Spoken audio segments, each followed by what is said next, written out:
The encounter. The old, slightly battered bus groaned as it pulled away from the curve, its diesel engine rumbling through the early morning air. Inside, amidst the usual cacophony of chatter and rustling backpacks, sat 12-year-old Max Thompson, his forehead pressed against the cool glass of the window. He watched as the familiar sights of his neighborhood rolled by, the corner store with its faded awning, Mrs. Gonzalez watering her prized rose bushes, and old Mr. Peterson shuffling down the sidewalk with his loyal golden retriever. Max had been taking this same route to Millbrook Middle School for the past 2 years, ever since his family had moved to the modest suburb of Oakdale. His father, a construction worker, had found steady work here after months of unemployment, and his mother had secured a position as a receptionist at the local clinic. It wasn't much, but it was a new start, a chance for the Thompsons to rebuild their lives after the economic downturn had hit them hard. As the bus lumbered on, Max's eyes drifted over the other passengers. He knew most of them by sight, if not by name. There was a woman in the blue scrubs who always smelled faintly of disinfectant, a nurse he guessed, heading to the hospital for the morning shift. A few seats ahead sat the man with the bushy mustache who was forever buried in crossword puzzles, his pen scribbling furiously as if racing against an invisible clock. Near the front, a group of high school students huddled together, their laughter punctuating the monotonous hum of the engine. Max shifted in his seat, adjusting the straps of his worn backpack. Inside, he knew, lay a ham and cheese sandwich lovingly prepared by his mother, along with an apple that had seen better days and a small carton of milk. It wasn't much, but it was what they could afford. He thought about the kids at school with their store-bought lunches and brand-name clothes, feeling a familiar pang of envy that he quickly pushed aside. His parents were doing their best, and he was determined to make them proud. The bus wheezed to a stop at the corner of Elm and Main, the doors hissing open to admit a new wave of passengers. Max watched idly as people filed on, his gaze suddenly sharpening as he noticed an elderly woman struggling to climb the steps. She was thin and frail-looking, with wispy white hair that seemed to float around her head like a halo. Her gnarled hands clutched a well-worn cane, and her face was etched with deep lines that spoke of a life fully lived. As the woman made her way down the aisle, Max could see that every step was an effort. She swayed slightly with the movement of the bus, her free hand reaching out to steady herself on the backs of seats. The other passengers seemed oblivious to her plight, their eyes fixed on smartphones or gazing absently out of windows. Without really thinking about it, Max found himself standing up. "Excuse me, ma'am," he said, his voice cracking slightly with the onset of adolescence. "Would you like to sit here?" The old woman's eyes, pale blue and slightly rheumy, focused on him with surprise. A smile spread across her face, transforming it from a map of wrinkles into something warm and grateful. "Oh, bless you, young man," she said, her voice quavering but filled with genuine appreciation. "These old bones aren't what they used to be." Max stepped into the aisle, allowing the woman to shuffle past him and settle into his vacated seat. As she lowered herself with a soft groan of relief, Max couldn't help but notice the threadbare state of her coat and the scuffed leather of her shoes. He felt a twinge of something, pity, perhaps, or a sense of kinship with someone else who seemed to be struggling. "Thank you, dear," the woman said, looking up at Max. "It's not often these days that you see such kindness from the young. What's your name?" "Max," he replied, suddenly feeling a bit shy under her direct gaze. "Max Thompson." "Well, Max Thompson, you've done an old lady a great service today," she said, her eyes twinkling. "I'm Mrs. Abernathy. Eleanor Abernathy, though no one's called me Eleanor in years." Max nodded, unsure of what to say next. He gripped the overhead rail as the bus lurched forward, nearly losing his balance. Mrs. Abernathy chuckled softly. "You should sit down, Max," she said, gesturing to the now empty seat across the aisle. "No sense in both of us standing." Grateful for the suggestion, Max slid into the indicated seat. For the next few stops, he found himself stealing glances at Mrs. Abernathy. There was something about her that intrigued him. A sense of dignity despite her obvious poverty, a glimmer of mischief in her eyes that hinted at a spirited nature beneath her frail exterior. As the bus approached the stop for Millbrook Middle School, Max stood up, slinging his backpack over his shoulder. To his surprise, Mrs. Abernathy reached out and gently grasped his wrist.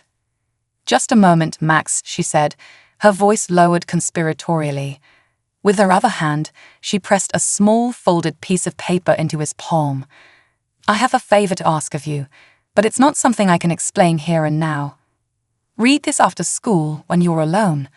Will you do that for me?" Max blinked, startled by the unexpected request. He looked down at the paper in his hand, then back at Mrs. Abernathy's earnest face. Slowly he nodded. "Yes, Ma'am," he said. "I will." Mrs. Abernathy's face broke into a wide smile. "Good lad," she said, releasing his wrist. "Off you go now. Don't want to be late for school." Still puzzled, Max made his way to the front of the bus. As he stepped off onto the sidewalk, he turned back for one last look at Mrs. Abernathy. She was watching him, that mysterious smile still playing on her lips. Then the doors closed, and the bus pulled away, leaving Max standing there with 1,000 questions swirling in his mind. Throughout the school day, Max found his thoughts repeatedly drifting to the strange encounter on the bus and the mysterious note tucked safely in his pocket. He barely heard Mr. Larson's droning lecture on the American Revolution, and during math, he caught himself doodling absent-minded sketches of Mrs. Abernathy's wizened face instead of solving equations. At lunch, his friends Jake and Sophia noticed his distraction. "Earth to Max," Jake said, waving a hand in front of his face. "You in there, buddy?" Max blinked, coming back to reality.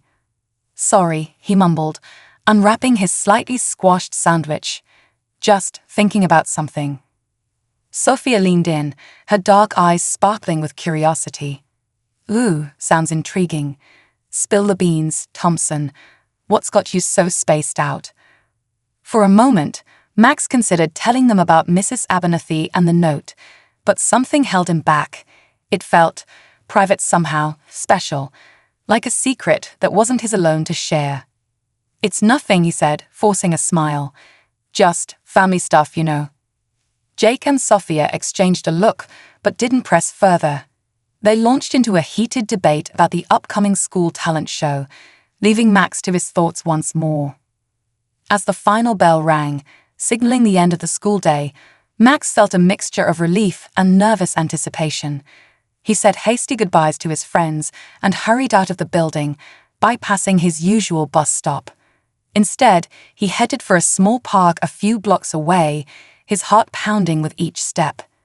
Finding a secluded bench beneath an old oak tree, Max finally allowed himself to pull out the folded note. His hands trembled slightly as he carefully unfolded it, revealing neat, if somewhat shaky, handwriting. "Dear Max, your kindness this morning was a ray of sunshine in what has been a very dark time for me. I hope I'm not presuming too much by asking for your help once more. If you're willing, please come to 1478 Sycamore Lane after school tomorrow. I promise to explain everything then. With gratitude, Eleanor Abernathy. P.S. Please keep this between us for now. I know it's a lot to ask, but trust an old woman's judgment just this once." Max read the note 3 times, his mind racing. What could Mrs. Abernathy possibly need help with? And why him, a boy she'd only just met? Part of him was intrigued, even excited by the prospect of a mystery to solve. But another part, the cautious voice that sounded suspiciously like his mother, warned him about the dangers of trusting strangers. As the afternoon shadows lengthened, Max sat on that bench, turning the situation over and over in his mind. He thought about Mrs. Abernathy's kind eyes and genuine smile.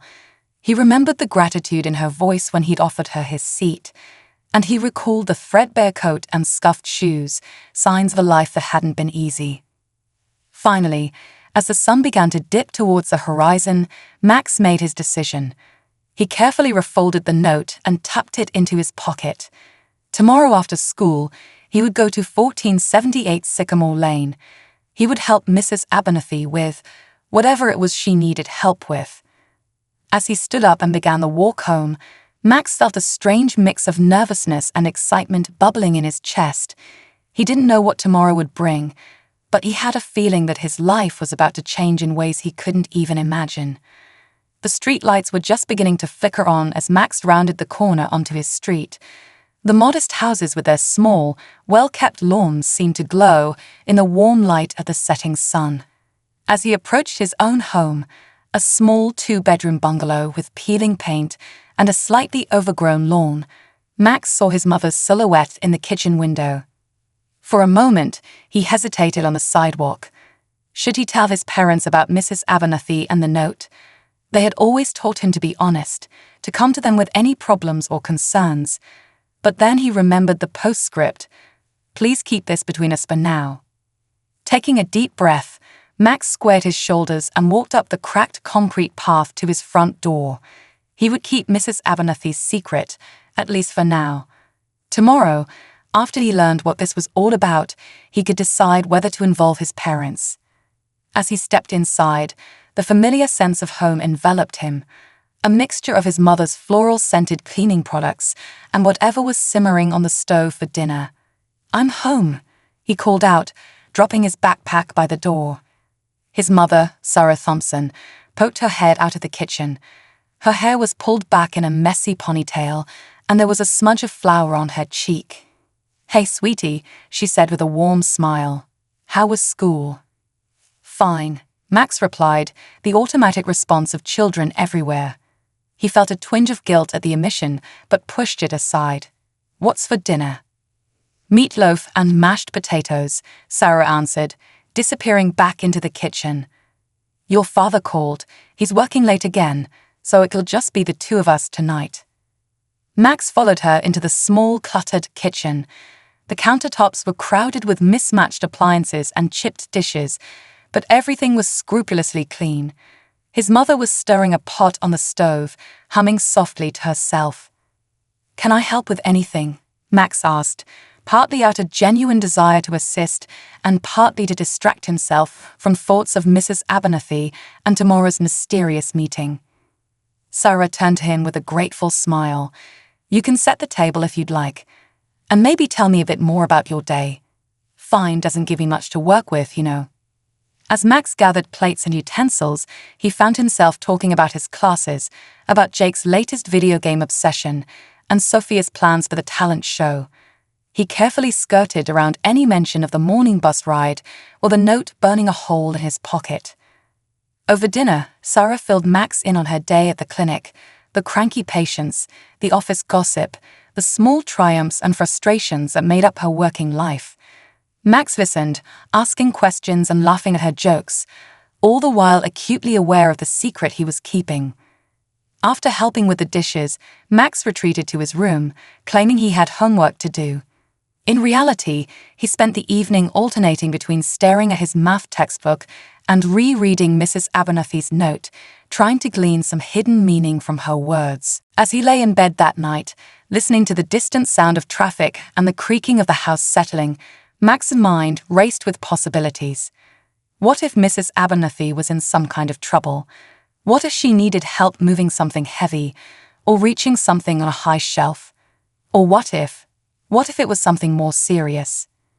Max tossed and turned, scenarios playing out in his imagination. By the time he finally drifted off to sleep, the digital clock on his nightstand read 1:37 a.m. Morning came too soon, heralded by the harsh beeping of Max's alarm clock. He dragged himself out of bed, feeling groggy and slightly disoriented. As he went through his morning routine, shower, dressed, breakfast, the events of yesterday slowly came back into focus. Today was the day. After school, he would go to 1478 Sycamore Lane and unravel the mystery of Mrs. Abernathy's request. The bus ride to school was a blur of anticipation and nerves. Max found himself scanning the other passengers, half hoping to see Mrs. Abernathy again, but she wasn't there. The day crawled by at an agonizing pace. Max's teachers had to call his name more than once to bring his wandering attention back to their lessons. When the final bell rang, Max practically bolted from his seat. He waved off Jake and Sophia's invitations to hang out, making vague excuses about family obligations. Then, with his heart pounding in his chest, he set off towards Sycamore Lane. The neighborhood changed as he walked, the tidy suburban homes giving way to older, more run-down houses. Some had peeling paint or sagging porches, while others showed signs of loving restoration. Max checked the numbers on each mailbox until he finally, the mysterious note. Max stood before the weathered wooden gate of 1478 Sycamore Lane, his heart pounding in his chest like a drum. The house beyond was a modest two-story structure, its white paint faded and peeling in places. An overgrown garden flanked the cracked concrete path leading to the porch, where an ancient rocking chair swayed gently in the afternoon breeze. For a moment, Max hesitated. The weight of the situation suddenly felt very real. He was about to enter a stranger's home, based solely on a cryptic note and a brief encounter on a bus. What if this was all some kind of mistake? Or worse, what if it was some kind of trap? But then he remembered Mrs. Abernathy's kind eyes, the genuine warmth in her smile. Taking a deep breath, Max pushed open the gate and made his way up the path. Before he could even raise his hand to knock, the front door creaked open. Mrs. Abernathy stood there, looking much as she had on the bus, but somehow more substantial in her own environment. Her pale blue eyes lit up when she saw Max. "You came," she said, her voice a mixture of relief and joy. "I wasn't sure you would, but I hoped. Come in. We have much to discuss." Max followed her into a small, cluttered living room. Every surface seemed to be covered with books, photographs, and curios.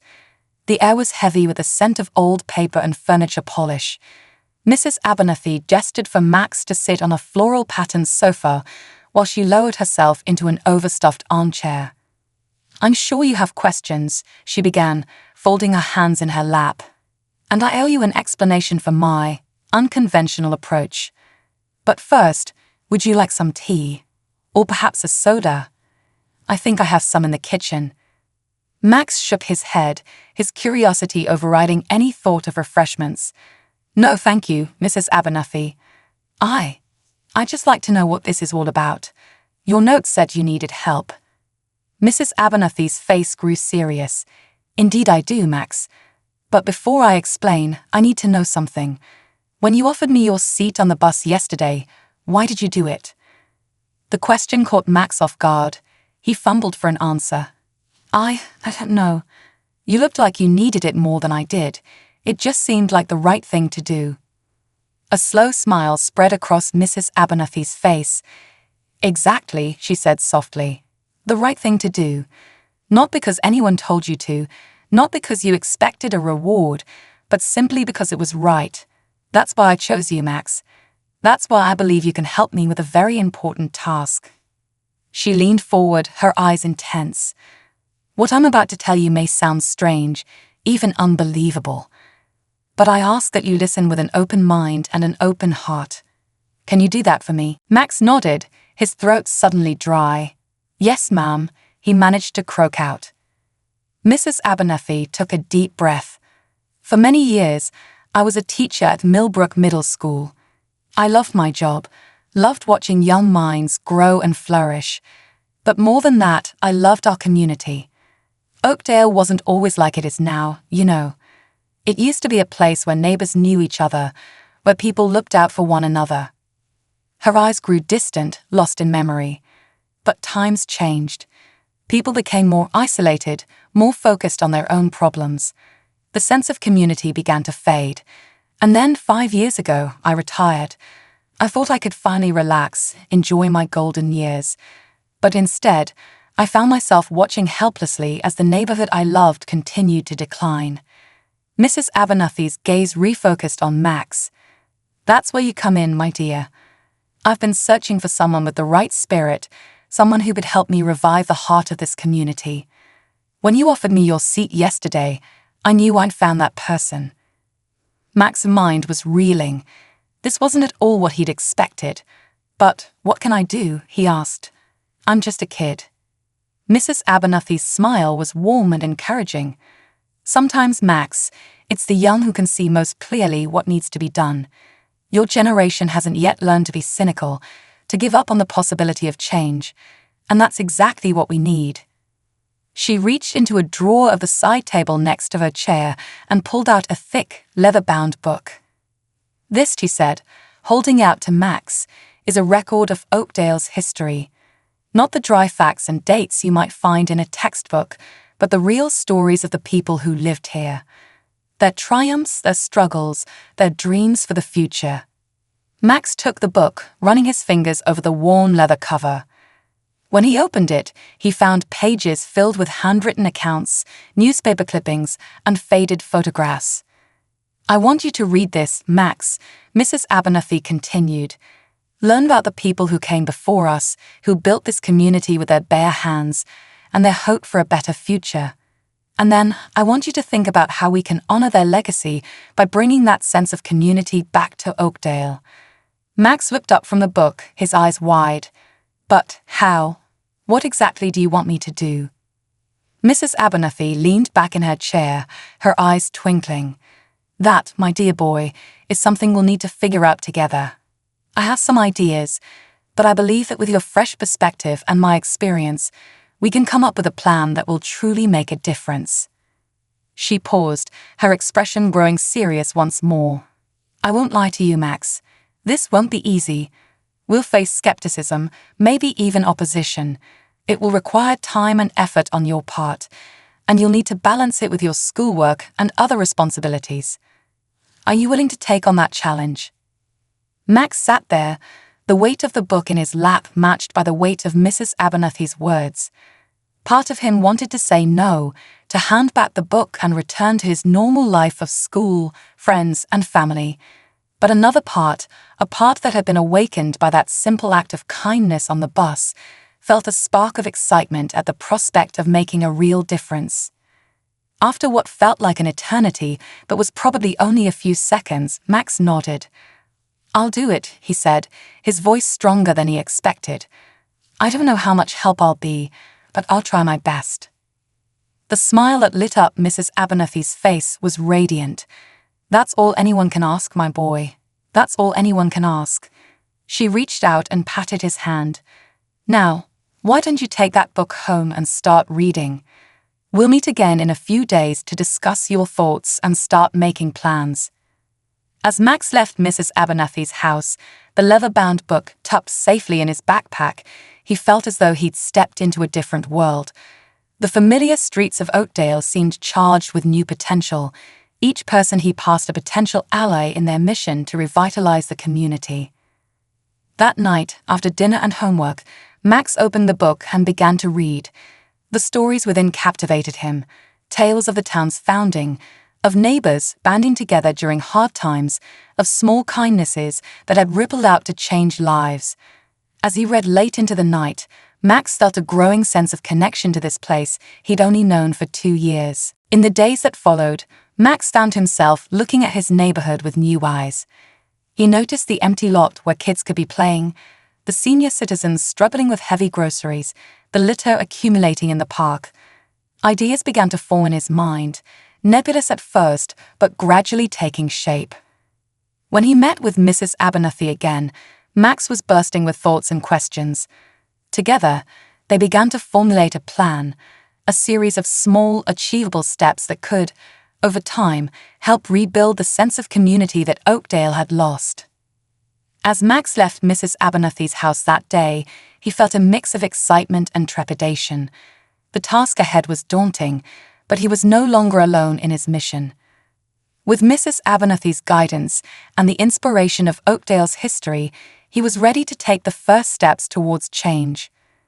Little did Max know that his journey was just beginning, and that the simple act of offering his seat on a bus was about to set in motion a chain of events that would transform not only his community, but his own life in ways he could never have imagined. The secret mission. The late afternoon sun cast long shadows across Sycamore Lane as Max made his way towards Mrs. Abernathy's house. It had been 2 weeks since their last meeting, 2 weeks filled with furtive note-taking, hushed conversations with classmates, and endless brainstorming sessions in the privacy of his room. As he approached the now familiar White House with its overgrown garden, Max felt a mixture of excitement and nervousness bubbling in his chest. Today was the day they would finalize their plan and take the first concrete steps towards revitalizing Oakdale. Mrs. Abernathy answered the door before he could knock, her face lighting up at the sight of him. "Max, right on time. Come in. I've made lemonade." They settled in the living room, Max perched on the edge of the floral sofa, his notebook clutched tightly in his hands. Mrs. Abernathy poured lemonade into mismatched glasses and handed one to Max before easing herself into her armchair. "So," she said, her eyes twinkling with anticipation, "let's hear what you've come up with." Max took a deep breath and opened his notebook. "Well," he began, "I've been thinking a lot about what you said about bringing the community together, and I remembered something from the history book you gave me about how Oakdale used to have this big summer festival every year." Mrs. Abernathy nodded, a wistful smile playing on her lips. "Ah, yes, the Oakdale Summer Jubilee. Those were wonderful times." "Right," Max continued, gaining confidence. "So I thought, what if we brought that back? Not exactly the same, but something similar. A day where everyone in the community could come together, have fun, and maybe even raise money for local causes." He flipped through his notebook, showing Mrs. Abernathy his rough sketches and lists. "We could have games, food stalls, maybe even a talent show. And I thought we could theme it around Oakdale's history, to help people remember what makes this place special." Mrs. Abernathy listened intently, her smile growing wider with each word. When Max finished, slightly out of breath from his enthusiastic explanation, she clapped her hands together. "Oh, Max," she said, her voice filled with warmth, "that's a wonderful idea. A perfect way to bring people together and remind them of their shared heritage." Max felt a flush of pride at her words, but it was quickly tempered by a wave of doubt. "But how do we actually make it happen? It seems like such a big task." Mrs. Abernathy leaned forward, her eyes serious. "You're right, it is a big task. But remember, Max, every great endeavor starts with small steps. We don't have to do everything at once. Let's think about what we can do to get started."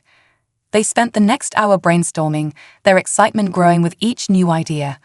By the time the grandfather clock in the corner chimed 6, they had a rough plan sketched out.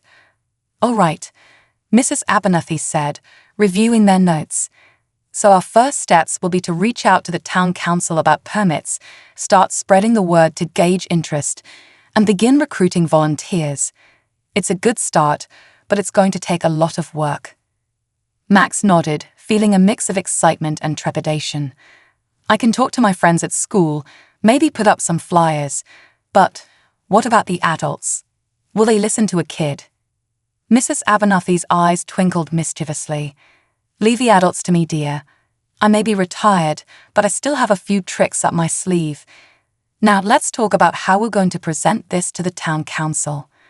As the weeks passed, Max found himself caught up in a whirlwind of activity. Between school, homework, and his regular family responsibilities, he was constantly working on what he and Mrs. Abernathy had come to call their secret mission. He recruited Jake and Sophia to help, swearing them to secrecy with all the solemnity a 12-year-old could muster.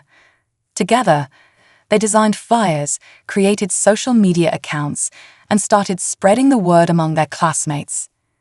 Mrs. Abernathy, true to her word, worked her magic among the adult population of Oakdale. She called in favors from old friends, cornered former colleagues at the grocery store, and even managed to get a short article published in the local newspaper. Slowly but surely, their idea began to gain traction. People started talking about the proposed Oakdale Summer Jubilee revival. Some were skeptical, others enthusiastic, but almost everyone seemed intrigued by the idea. The real turning point came on a sunny Saturday morning, 3 months into their planning. Max and Mrs. Abernathy had secured a slot to present their idea at the town council meeting. As they stood before the council members and a small crowd of curious citizens, Max felt his heart pounding in his chest. Mrs. Abernathy squeezed his hand reassuringly as she began to speak. "Ladies and gentlemen of the council, citizens of Oakdale, we stand before you today with a proposal. A proposal to revive the spirit of community that once made our town so special." She went on to outline their plan for the summer jubilee, painting a vivid picture of a day filled with laughter, music, and shared memories. When she finished, she turned to Max. "And now, I'd like to introduce the young man who inspired this idea and has worked tirelessly to bring it to life, Max Thompson." Max stepped forward, his palms sweaty and his mouth dry. But as he looked out at the faces of his neighbors, he saw something that gave him courage, hope for what their community could be. Taking a deep breath, he began to speak. "I know I'm just a kid," he said, his voice shaky at first, but growing stronger with each word. "And I know that to most of you, I'm a stranger. But Oakdale is my home now, and I want it to be the kind of place where neighbors know each other, where we look out for one another, where we come together to celebrate what makes us special." As Max continued, sharing his vision for the Jubilee and what it could mean for Oakdale, he saw heads nodding, smiles spreading. When he finished, there was a moment of silence and then applause. Warm, genuine applause that filled the room and made Max's heart soar. The town council voted unanimously to support the Oakdale Summer Jubilee revival. As people crowded around to offer congratulations and volunteer their help, Max caught Mrs. Abernathy's eye across the room. She gave him a wink and a thumbs up, her face beaming with pride. That night, as Max lay in bed replaying the events of the day, he felt a sense of accomplishment unlike anything he'd ever experienced. He'd taken on a challenge that seemed impossible, and with hard work, determination, and the support of his unlikely ally, he'd succeeded. But even as he basked in the glow of their victory, Max knew that the real work was just beginning. The Jubilee was still months away, and there was so much to be done. Yet as he drifted off to sleep, he felt not anxiety but excitement for what lay ahead. Little did Max know that the Oakdale Summer Jubilee revival would become more than just a community event.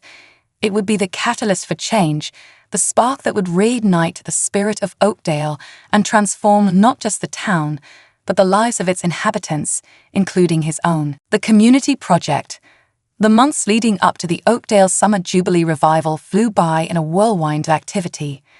What had started as a small idea shared between Max and Mrs. Abernathy had blossomed into a full-fledged community project that seemed to touch every corner of Oakdale. Max found himself at the center of it all, a position that was both exhilarating and overwhelming. His dining room table at home had become command central, covered in to-do lists, schedules, and hand-drawn maps of the park where the Jubilee would be held. "Max, honey," his mother said one evening, eyeing the chaos of papers spread across the table, "I'm proud of what you're doing, but don't you think you're taking on too much?"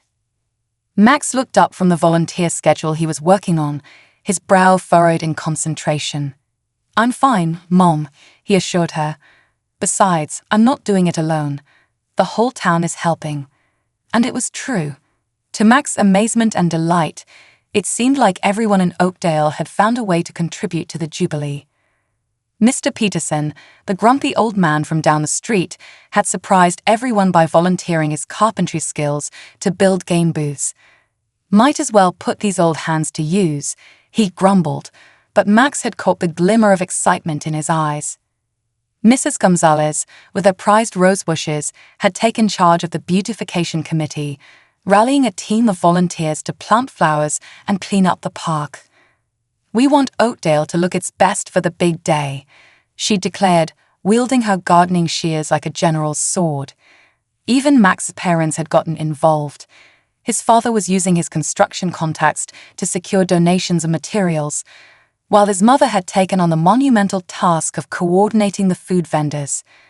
But perhaps the most surprising development had been at school. What had started with just Max, Jake, and Sophia had grown into a full-fledged student committee. Kids who had never spoken to each other before were now working side by side, planning games, designing decorations, and organizing a youth talent show for the Jubilee. "I can't believe how many people want to perform," Sophia said during one of their lunch break planning sessions. She was poring over a long list of sign-ups for the talent show. "We might need to have auditions or something." Jake nodded, his mouth full of sandwich. "And you should see how many kids have signed up to volunteer," he added after swallowing. "It's like the whole school is getting involved." Max sat back, a warm feeling of pride and amazement washing over him. "I never thought it would get this big," he admitted. "When Mrs. Abernathy first told me about her idea to bring the community together, I had no idea it would turn into all this." As the weeks passed, Max found himself learning skills he never knew he had. He was coordinating teams, solving logistical problems, and even speaking at community meetings to give updates on the Jubilee plans. It wasn't always easy. There were disagreements to mediate, last-minute crises to handle, and moments of doubt when the task seemed too big to manage. But through it all, Mrs. Abernathy was there, offering guidance, encouragement, and the occasional plate of cookies when the stress became too much.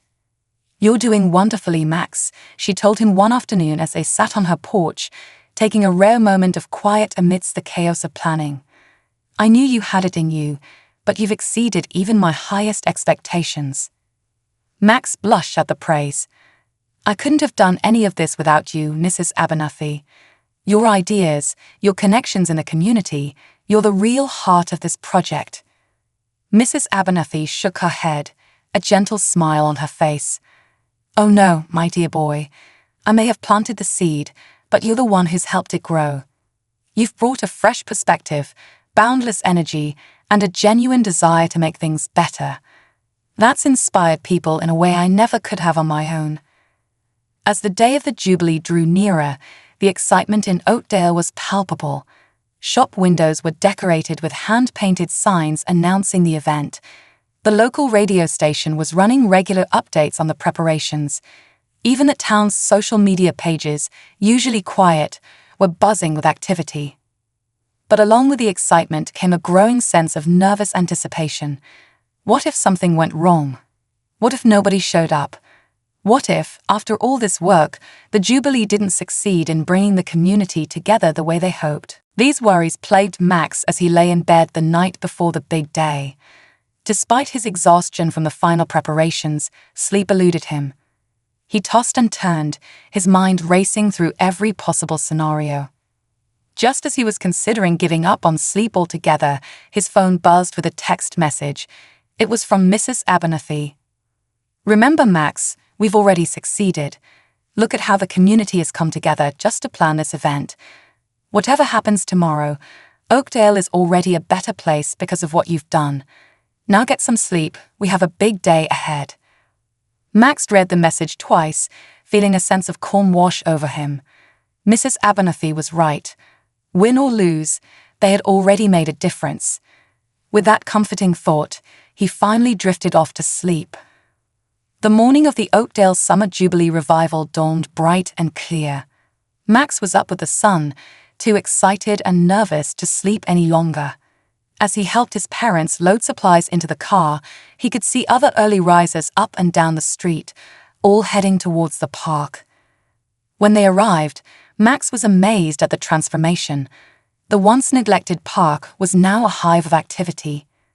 Colorful banners fluttered in the breeze, game booths lined the paths, and the smell of coffee and fresh pastries wafted from the food vendor area. As Max walked through the park, supervising last-minute preparations and solving minor crises, he felt a growing sense of amazement. This was really happening. All those months of planning, all those late nights and stressful days had led to this moment. By mid-morning, the park was filled with people. Families strolled along the paths, children laughed and played games, and everywhere Max looked, he saw neighbors talking and laughing together.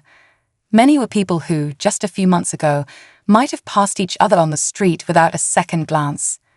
As the day wore on, Max found himself swept up in the joy of the event. He cheered for his classmates in the talent show, tried his hand at the games, losing spectacularly at the ring toss, much to Jake and Sophia's amusement, and even found time to sit and enjoy an ice cream cone with his parents. But the real moment of triumph came late in the afternoon.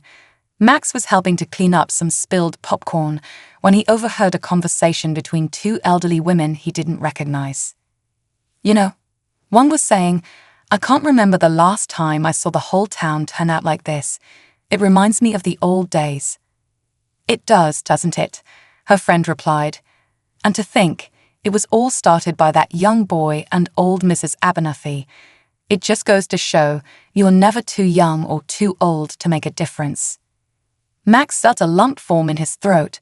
He looked across the park and caught Mrs. Abernathy's eye.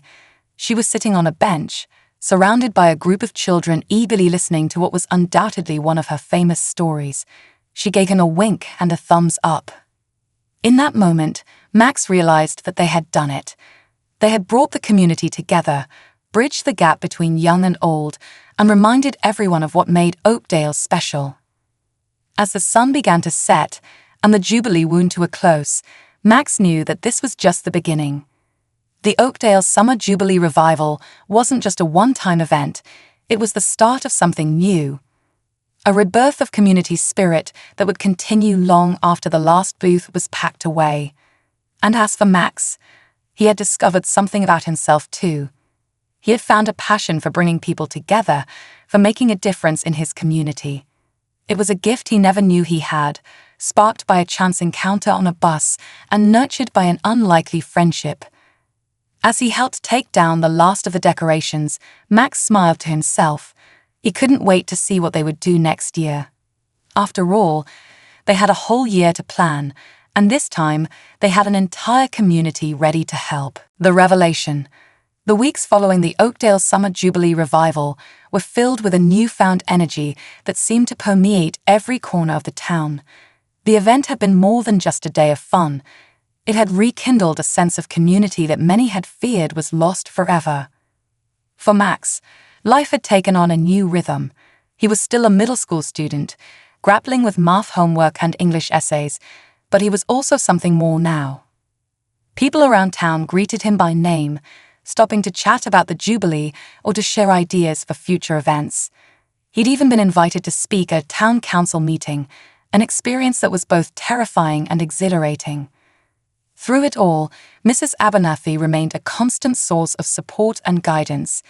Their meetings, once clandestine planning sessions, had evolved into regular afternoon chats over tea and cookies. Max found himself looking forward to these visits, not just for the delicious treats, but for the stories Mrs. Abernathy would share about Oakdale's past and her own life. It was during one of these visits, about a month after the Jubilee, that everything changed. Max arrived at Mrs. Abernathy's house to find her sitting in her favorite armchair, a large photo album open on her lap. Her eyes were misty, and she seemed lost in thought. "Mrs. Abernathy," Max called softly, not wanting to startle her. "Is everything okay?" She looked up, a warm smile spreading across her face as she saw him. "Oh, Max, come in, dear. I was just taking a little trip down memory lane." Max settled onto the sofa, his curiosity piqued. Mrs. Abernathy rarely spoke about her personal life, and he found himself eager to learn more. "I have something to share with you," Mrs. Abernathy said, her voice taking on a serious tone. "Something I think you're ready to know now." She carefully closed the photo album and set it aside, then leaned forward, her pale blue eyes fixed on Max's face. "Do you remember when we first met on the bus? When you gave up your seat for me?" Max nodded, smiling at the memory. It felt like a lifetime ago. "Well," Mrs. Abernathy continued, "the truth is, I didn't really need that seat." Max's brow furrowed in confusion. "What do you mean?" Mrs. Abernathy chuckled softly. "I mean, I'm not as frail as I might appear. That day on the bus, well, I suppose you could say I was testing you."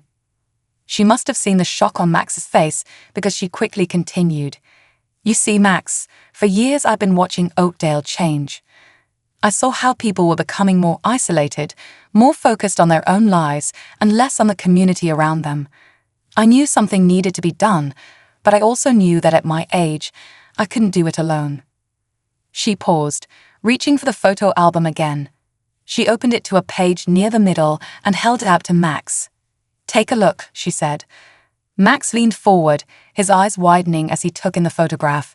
It showed a much younger Mrs. Abernathy, probably in her 30s, standing in front of Oakdale's old town hall. She was surrounded by a group of people, all smiling and holding up a banner that read, "Oakdale Summer Jubilee." "That was the first Jubilee I organized," Mrs. Abernathy said, her voice filled with nostalgia. "I was a young teacher then, full of ideas about how to bring the community together. And for many years it worked. The Jubilee was the highlight of every summer." She flipped through a few more pages, showing Max photos of Jubilees through the years. He saw familiar landmarks in the background, noticed how fashions changed, watched as Mrs. Abernathy herself aged in the photos. But then, about 15 years ago, things started to change. People became busier, less interested in community events. The Jubilee got smaller and smaller until finally it just stopped. Mrs. Abernathy closed the album gently, her eyes meeting Max's. "I never stopped believing in the importance of community, Max. But I knew that if things were going to change, it couldn't come from me. People saw me as a relic of the past, set in my ways. What Oakdale needed was a fresh perspective, young energy. It needed someone like you." Max sat back, his mind reeling. "So, that day on the bus." Mrs. Abernathy nodded. "I'd been watching, waiting for someone who showed that spark of kindness, that willingness to put others first. When you offered me your seat, I knew I'd found the right person." She reached out, patting Max's hand gently. "I'm sorry for the deception, dear, but I needed to be sure, and look at what you've accomplished. You've done more than just revive the Jubilee, Max. You've revived the spirit of Oakdale." Max sat in stunned silence for a moment, trying to process everything he'd just learned. Part of him wanted to be angry at Mrs. Abernathy for her deception, but as he looked at her, saw the pride and affection in her eyes, he found he couldn't muster any anger. Instead, he felt a surge of gratitude. Mrs. Abernathy had seen something in him that he hadn't even known was there. She'd given him the chance to make a real difference, to discover a part of himself he never knew existed. "Thank you," Max said finally, his voice thick with emotion. "For trusting me, for giving me this opportunity. I don't know what else to say." Mrs. Abernathy smiled, her eyes twinkling. "You don't need to say anything, dear. Your actions have spoken louder than any words could." "Now," she said, her tone becoming brisk, "I think it's time we start planning for next year's Jubilee, don't you? I have a feeling it's going to be even bigger and better than before." As they bent their heads together, beginning to brainstorm ideas for the next Jubilee, Max felt a warmth spreading through his chest. He'd come to Mrs. Abernathy's house today as her protégé, maybe even her friend. But now he realized their relationship had evolved into something more. They were partners, collaborators in a mission to make Oakdale the best it could be. And as for Mrs. Abernathy's revelation, well, Max decided sometimes the most unexpected gifts come wrapped in the most surprising packages. Mrs. Abernathy had given him the gift of purpose, of community, of believing in himself. And that, he knew, was a gift he would treasure for the rest of his life. The ripple effect. 5 years had passed since that fateful bus ride when Max Thompson, then a shy 12-year-old, had offered his seat to Mrs. Abernathy. 5 years since the revival of the Oakdale Summer Jubilee. 5 years of growth, change, and an ever-strengthening sense of community. Max, now a tall, confident 17-year-old, stood at the podium in Oakdale's newly renovated town hall. The room was packed with familiar faces, neighbors, friends, and community leaders who had all played a part in Oakdale's transformation. "When I first moved to Oakdale," Max began, his voice steady despite the butterflies in his stomach, "I saw a town that had lost its way. People passed each other on the street without a glance, neighbors were strangers, and the sense of community that had once defined this place was all but forgotten." He paused, his eyes scanning the crowd until they landed on a familiar face. Mrs. Abernathy sat in the front row, her silver hair neatly coiffed, her eyes twinkling with pride. She gave him an encouraging nod, and Max felt a surge of confidence. But then, thanks to the wisdom and guidance of one remarkable woman, he continued, smiling at Mrs. Abernathy, I learned about Oakdale's rich history. I learned about the power of community and how small acts of kindness can create ripples that change the world around us. The room was silent, every person hanging on Max's words. He saw nods of agreement, smiles of recognition. These were people who had lived through Oakdale's transformation, who had been part of the change. The revival of the Summer Jubilee was just the beginning, Max said. Look at what we've accomplished since then. The community garden that now provides fresh produce for our local food bank. The after-school mentoring program that pairs retirees with students who need extra help. The monthly town cleanup days that have made Oakdale the cleanest town in the county. He gestured to the walls of the town hall, where colorful murals depicted scenes from Oakdale's history and present. And let's not forget this beautiful building we're standing in. 2 years ago, it was slated for demolition, but instead of letting a piece of our history disappear, we came together. We raised funds, we volunteered our time and skills, and now we have a town hall that honors our past while serving our present needs. Max took a deep breath, feeling the weight of the moment. None of this would have been possible without each and every one of you. You embraced the idea that we could make a difference. You showed up, you pitched in, you cared. And in doing so, you didn't just change Oakdale, you changed me. His voice softened as he continued, I stand before you today, not just as the kid who helped revive the Jubilee, but as someone who has learned the true meaning of community. I've learned that age is just a number when it comes to making a difference. I've learned that every person has something valuable to contribute, and most importantly, I've learned that when we come together, there's nothing we can't achieve. Max's eyes once again found Mrs. Abernathy in the crowd. She was dabbing at her eyes with a handkerchief, but her smile was radiant. 5 years ago, Mrs. Eleanor Abernathy saw something in me that I didn't see in myself. She believed in me, guided me, and showed me the power of one person to spark change. Mrs. Abernathy, would you please stand?